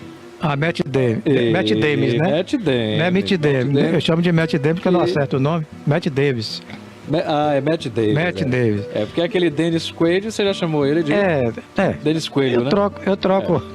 Se ele estiver nos assistindo, o Dennis Quaid, por favor, perdoe o nosso poeta. Eu troco aí o nome, porque eu não gravo muito bem o nome. Eu gravo o filme, mas o nome não. Né? Então, Tá bom. Mas você, ó, tá você aqui que é na nossa cineasta, lista de hoje. você que é cineasta, vamos começar com ele aí, vai dar a dica Pronto, logo para nós. olha Aí. aí. Boa tarde, né, a todos. Bom dia. Boa tarde. Boa tarde, eu boa só noite, quero né? falar boa tarde, mas assim, A depender do horário. o dia tem 24 horas, então pode ser boa tarde, bom dia, não tem problema não, né? A depender do horário que a nossa audiência Depender do está horário, assistindo, O né? importante é estar aqui fazendo o programa, É. seja que tempo for aí, tá ótimo. Com certeza. E, ó, por falar em tempo, eu vou cronometrar o nosso tempo de hoje para não passarmos aqui do horário do nosso quadro. Então, ó, 20 minutinhos aqui, a contar por agora. O cronômetro já começou a contar para menos aqui. Eu tô me lembrando também do outro filme que nós vamos falar aqui hoje. Pronto, vai dar tempo, tranquilo, dá tempo. Bom, antes de tudo, antes de começar a falar de Invictus, de outros filmes, vamos brindar aqui o café italiano. Sim, um café, mas um café, brinde aqui. um brinde ao café, ao programa vamos de hoje. tomar o café Eu italiano. não vou tomar porque eu sei que aqui não tem café. Eu ia perguntar mas- sobre isso. mas e a Onde é que, doação, onde é que fica? aonde é que está o café? Aonde você foi colocar esse café? Porque eu também tô procurando, eu não tô achando. Ó, pessoal, ó, eu ó, não fiz o tem café, eu não fiz o café, saí com a vontade de tomar um cafezinho hoje. Mas a gente vai brindar assim mesmo. Vamos brindar. Faz de conta. Um brinde ao café com Olha, cozice, né? Lá Sim. você corta, claro. Pronto, lá a gente, Ó. lá a gente corta. Ó. Porque você sabe que ao vivo não tem corte, mas lá Vamos a gente lá. corta. Pronto, ó. Pronto, tomamos o café. Pronto, que café delicioso. Café aqui. Esse é o teatral, café né? da terra de seu nunca. Bom, o Invictus é um filme que eu gosto muito. O Invictus, ele fala ali sobre esporte, mas ao mesmo tempo fala sobre humanidade, né? Fala sobre a característica mais nobre do ser humano, que é a de trabalhar em equipe, né? A de Sim. você fazer as coisas em prol de uma coletividade. O Invictus, foi um filme lançado em 2009, dirigido aí por um dos cineastas que eu mais admiro, que até hoje... Ele tá com 90. Está com 95 anos. 90 e alguma coisa. Eu acho que eu ia falar. E 90 ainda alguma faz coisa. filmes, pessoal. Pasmem. Então, em 2009, ele estava ainda muito jovem, ele dirigiu aí o Invictus, essa obra maravilhosa que fala aí sobre a compaixão e também sobre a força de vontade do grandioso Nelson Mandela, né? Presidente da África do Sul, uma personalidade excepcional, que inclusive tem um poema chamado Invictus, que leva o nome do filme, onde ele tem um verso ali que eu gravo bem na minha memória, que ele fala assim: temos que ser o capitão da nossa alma. Tá? Sim, capitão Isso é da alma, fantástico. exatamente. E aqui o Nelson Mandela, ele é interpretado por ninguém mais, ninguém menos do que Morgan Freeman. Freeman. Freeman. Grandioso, né? Uma lenda, eu diria que é uma lenda do cinema aí. Uma lenda do cinema. E aqui a sinopse é muito interessante, né? Logo após ser eleito presidente da África do Sul, o Nelson Mandela ele enfrenta um país profundamente dividido pelo apartheid, tá? Enquanto busca unificar brancos e negros, ele enxerga no rugby, um esporte tradicionalmente associado à elite branca, uma oportunidade simbólica de reconciliação nacional. Mandela se alia ao capitão da seleção, François Pinear, interpretado por Matt Damon, para inspirar o time dos Springboks a vencer a Copa do Mundo de Rugby de 1995, transformando o jogo em um ato de esperança e união. Esse filme, pessoal, é a pedida certa para você que gosta de um filme que una esporte, causas sociais e tem ali um fundo político também. É um filme que eu tenho lá em DVD, né? O que me chamou muita atenção nesse filme é justamente a parte da união, né? E você ter um projeto, ter uma ideia e montar esse projeto e contar com a boa vontade, o foco principalmente e a determinação. Porque foi isso que aconteceu no filme, né? Aquele time desacreditado que ele dá a volta por cima e vai ganhando cada etapa, ou seja, jogo a jogo. Então, isso é contado para quem joga, né? Já jogou futebol ou pratica qualquer tipo de esporte. Cada jogo é uma história diferente, não tem favorito, porque o jogo se apresenta ali naquele momento, vai depender muito da disposição de cada um e o jogo em equipe né, que aquele time está fazendo. O técnico, o time confia em si mesmo. Exatamente. O técnico é um mero coadjuvante, claro. Ele está ali fora observando, né, as nuances do jogo e também a capacidade de cada um, aquele que está ali jogando e aquele que vai entrar para substituí-lo. É muito importante essa troca, né? Porque eu já fui treinador também no meu amador aí de futebol. Então, eu fazia a substituição sempre no tempo certo, na hora certa. Se você atrasar 1 minuto, você perde o jogo. Isso aí não tem escolha, sabe? Porque depende muito do jogador que você vai botar, da disposição, daqui até ele aquecer, já tomou 2, 3. É verdade. 2, 3 gols e aí perde o jogo mesmo. Inclusive, eu tenho aqui ele como treinador lá do futebol de videogame. As técnicas, as formações, as substituições, é tudo feito aí pelo nosso queridíssimo poeta. Sim, mas eu falei. Dá certo, mas eu não falei de técnico do videogame, não. Falei na vida real mesmo. Real. Eu sei. Eu participei, né, de treinar um time, não assim a nível de amadorismo de futebol, mas futsal, digamos assim, né? É um jogo de 7 pessoas, sim, né? E mais o goleiro. Que maravilha. Então, nós temos aí esse filme aí, essa indicação aqui do nosso, inclusive do nosso poeta, tá? Indicação dele aqui, que fala sobre esporte, reconciliação, resiliência. Tem uma cena mesmo muito bonita nesse filme que o Nelson Mandela, ele chega de helicóptero em pleno campo ali, os jogadores estão treinando e ali ele dá uma força ao time. Depois daquele momento, o time não foi mais o mesmo e ganhou ali um gás, né? Ganhou ali uma moral para poder enfrentar os adversários nos jogos. Então, fica aí a nossa indicação. Vamos ver algumas imagens de Invictus e a gente volta já já.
E vimos aí algumas imagens do Invictus, essa obra maravilhosa, dirigida por Clint Eastwood, tá? Quem não assistiu ainda, assista, é a nossa indicação de hoje. E vamos aqui agora falar sobre poesia, porque não só de cinema vive um homem, né? Com certeza. Nem a mulher. Eu tô na série Vitor Augusto.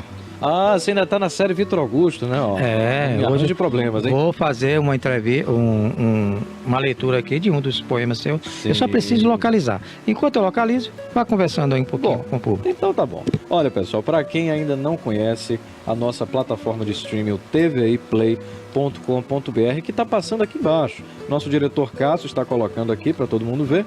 E é uma plataforma maravilhosa, única, que tem ali todos os nossos programas, todos os nossos filmes, produções, documentários, seriados, tudo do bom e do melhor que tem aqui na TVI, tá? Então, acesse agora, não perca tempo, de onde você estiver, notebook, tablet, computador, até debaixo d'água dá para assistir o TVI Play, porque os celulares hoje em dia estão à prova d'água, né? Então, você que é nadador, gosta de uma piscina, mergulhador, tá lá com seu smartphone à prova d'água, assistam. tviplay.com.br, tá? O nosso portal e também o nosso stream, tá bom? A nossa emissora tem muita programação bacana, tem um noticiário maravilhoso que é o TVI News, que você pode inclusive estar conferindo, tá, as reprises desses episódios, desse noticiário, no tvplay.com.br. Então não perca tempo. Já podemos ler a poesia? Podemos, eu vou querer uma trilha sonora e mais tranquila, né, que você vai colocar. Vamos pedir para o maestro. Música, maestro, música. A semana passada eu li Adoça-me, né? E uma outra poesia que eu não estou lembrando aqui agora, mas ela está aqui. Hoje eu vou ler aqui Flor de Estações. Você lembra dessa poesia? Eu não lembro o quê. Então vamos lá. Porque apesar além de você ser cineasta, você também é poeta. Faz meus prefácios, inclusive eu estava lendo aqui o prefácio aqui, muito bom desse livro. Gostou? Né? Muito bom. Olha Eu vencendo o tempo, então mudar é possível, foi um negócio maravilhoso, né? E estou tendo essa honra, né? Isso, de claro, prefaciar o seu livro, até chegar um outro mais importante que eu aí, chegar, Demilton, eu quero prefaciar seu livro. Por enquanto aí não. Você me trocar, né? Depois da regulagem que eu tomei, puxão de orelha, eu não chamo mais ninguém não. Mas vamos lá. De onde? Foi. Um dia desse aí você me puxou. Não, eu faço questão de ser o seu... Como é que é? Prefacista? Prefaciador. Né? É um negócio desse aí. Mas vamos lá, vamos ao que interessa aqui. Flor de Estações. Viva, conheça-se, guarde o que lembras, voe, deslumbre-se, doe aos céus a sua luz, ame, sinta-se, ser feliz. Eu não vou nem comentar, porque poema, aqui sem comentário, aqui é um incentivo, né? Um incentivo à vida, a você se dar valor e valorizar a vida, né? Então, a pessoa que não vive e não se conhece, ele não pode conhecer as pessoas, ele não pode conhecer o mundo, né?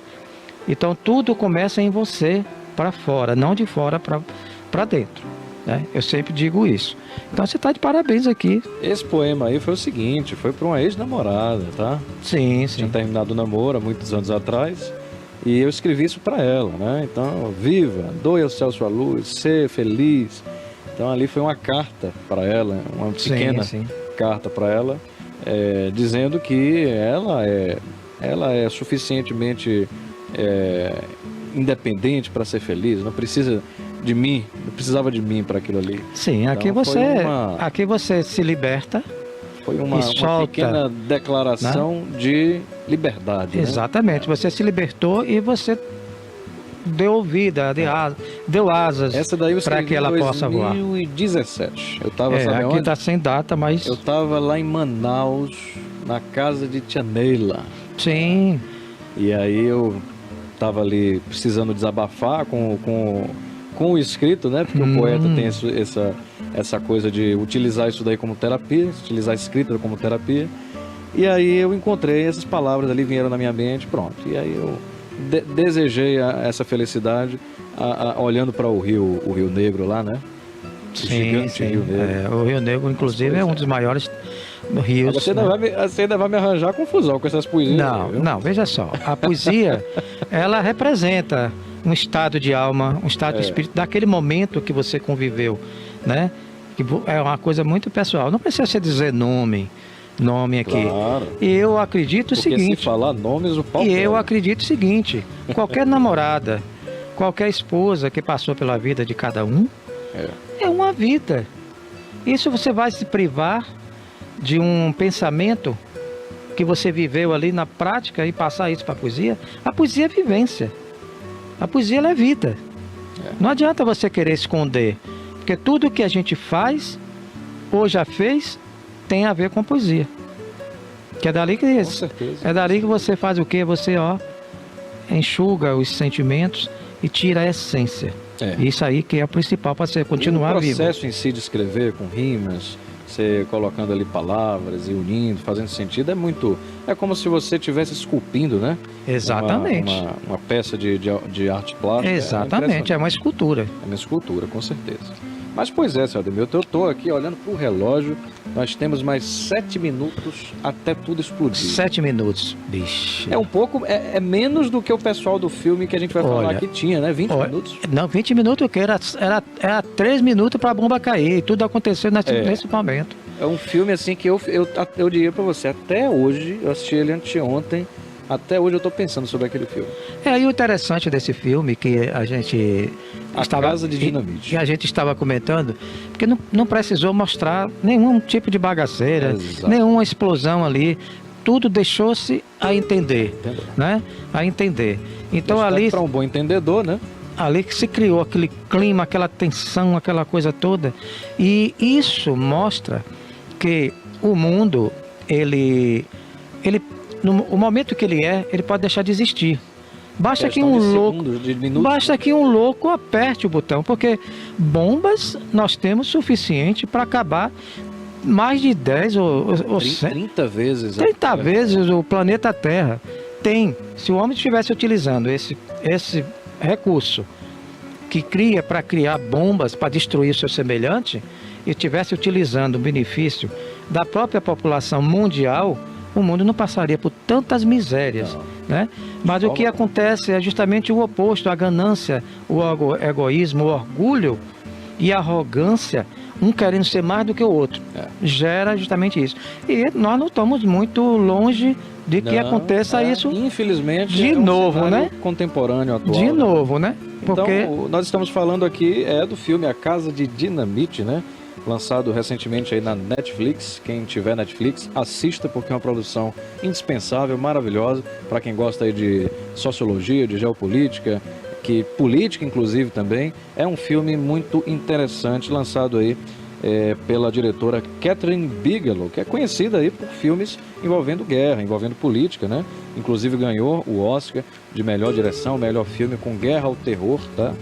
E o elenco principal é estelar, tá? Conta aí com Idris Elba fazendo o papel do presidente dos Estados Unidos, Rebecca Ferguson fazendo papel aí de chefe da sala de crise da Casa Branca, tem também Jared Harris, Jason Clarke, entre outros, tá?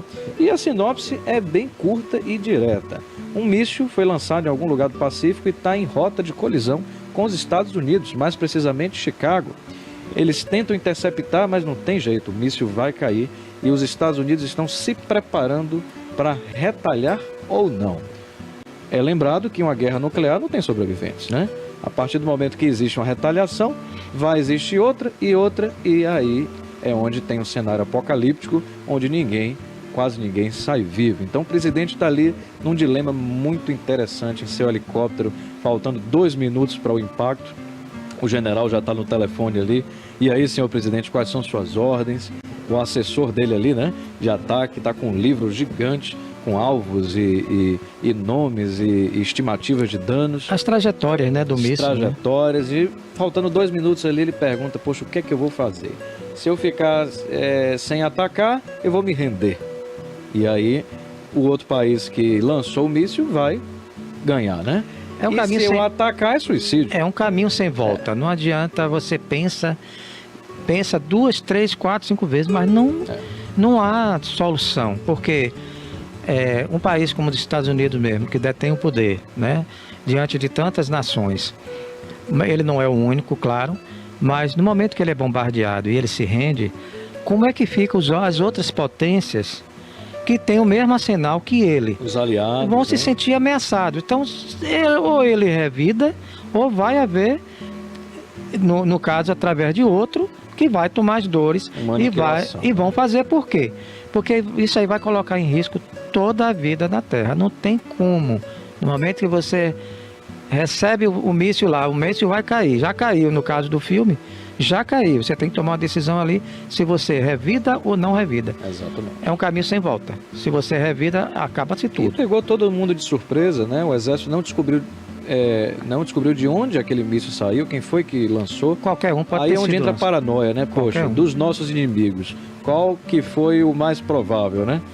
E aí pega todo mundo de surpresa, a Casa Branca não estava preparada, porque é um cenário utópico, a gente acha que nunca vai acontecer, mas quando acontece aí é onde entra o choque, né? Sim, e aí as pessoas não estão sabendo de nada, o governo está prestes a ser ali diluído e entrar numa guerra nuclear. Claro que isso é ficticiamente falando, né? Claro. Mas na realidade existe muita coisa por trás, né?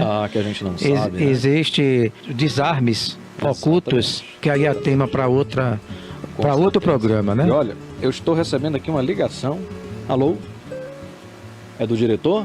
O diretor, da TVI tá ligando aqui dizendo que já encerrou o nosso programa, Ô, Cássio, vamos ter que checar esse quadro, viu, Cássio? Pois é, meu amigo, pois é. Então, um abraço aí pra você, vou desligar aqui. Já mandei aqui um abraço para o Cássio, que é o nosso queridíssimo diretor de imagens. E vamos recitar uma poesia para finalizar o nosso quadro de hoje, que é um quadro explosivo, né? Sim, Vamos deixar algumas imagens aí do Casa de Dinamite e a gente volta já já com uma poesia aqui para encerrar o nosso quadro.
Assistimos aí algumas imagens do Casa de Dinamite. Não façam isso em casa. Soltar bomba é coisa ruim, tá? Então, piadas à parte, vamos aqui recitar mais um poema e libertar o nosso diretor Cássio aqui para seguir adiante com o noticiário. Bom, vou fazer a propaganda, claro, do meu livro aqui, né? Claro. Novamente. O Incrível Amor é o segundo livro. Né? Eu vou ler uma poesia aqui muito interessante, já que a gente está falando de guerra. Vamos falar um pouco de amor, né? Vamos falar de amor. Porque a guerra, o mundo já está cheio. Já. Então, eu vou ler aqui um poema para encerrar esse programa de hoje. É um poema muito interessante que eu mandei também aqui para viajar. Ele viajou pelo mundo, mas eu não vou falar mais nada sobre ele, não. Por si só, ele já diz. Então, música. Bota uma música bonita aí, vamos lá. Se amar. Se amar pela beleza não é amor, é desejo. Se amar pela inteligência não é amor, é admiração. Se amar pela riqueza não é amor, é interesse. Se sente uma coisa forte e sem explicação, é atração. Mas se sente algo que não sabe o que é, nem o que significa e não sabe o porquê, sente falta da companhia, ausência, saudades, vontade de querer estar perto, isso tudo junto pode sim ser amor. Fica aí para a nossa audiência o suspense. É amor ou não é? Cada um agora analise a sua vida individual, né? A sua vida interior, com quem você vive, com quem você habita ali, seja em quatro paredes ou no seu convívio diário, e saiba separar o joio do trigo. Se não vai ser feliz. É isso aí. Então, meus queridos ouvintes e quem está assistindo do outro lado, né, espectadores, tenham uma semana repleta de café, poesia, cinema, joio, trigo, amor e menos bomba. Menos bomba. Sem bomba. Com certeza. Um abraço. Falar de bomba. Um abraço a todos e até a próxima semana. Até a próxima.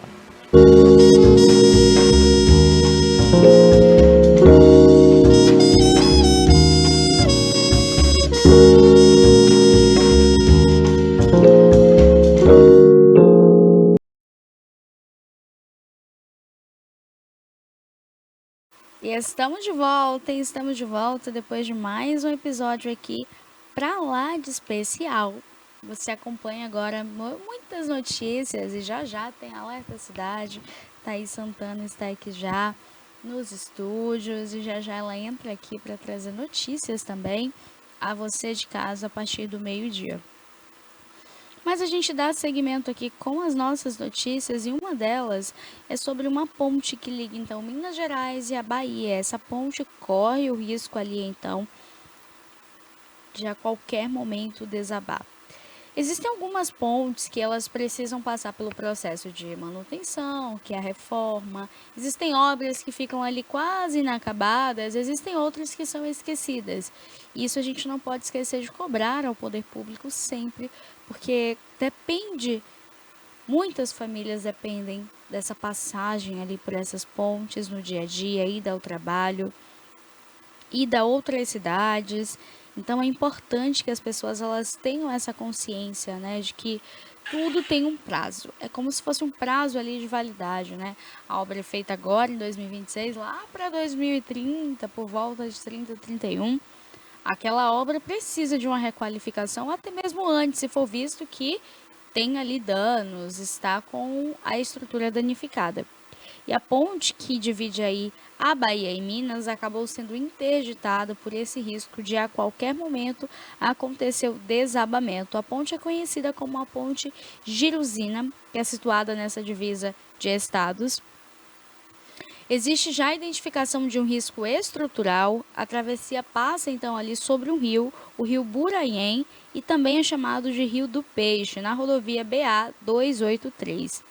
E é considerado fundamental para o deslocamento de moradores da região. A estrutura é administrada conjuntamente pelas prefeituras de Guaratinga e Santo Antônio do Jacinto, que dividem aí as responsabilidades pela manutenção.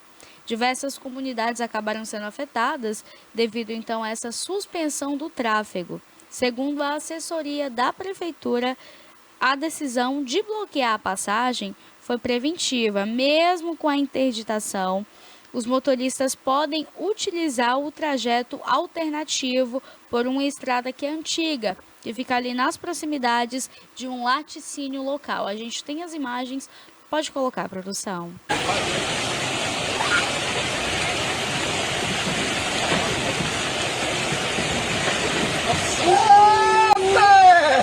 Ai, deu sorte! Ô galera, a ponte aqui de Giruzina, pra quem tá vendo o vídeo aí, viu? Quebrou a parte de cima e cedeu embaixo, viu?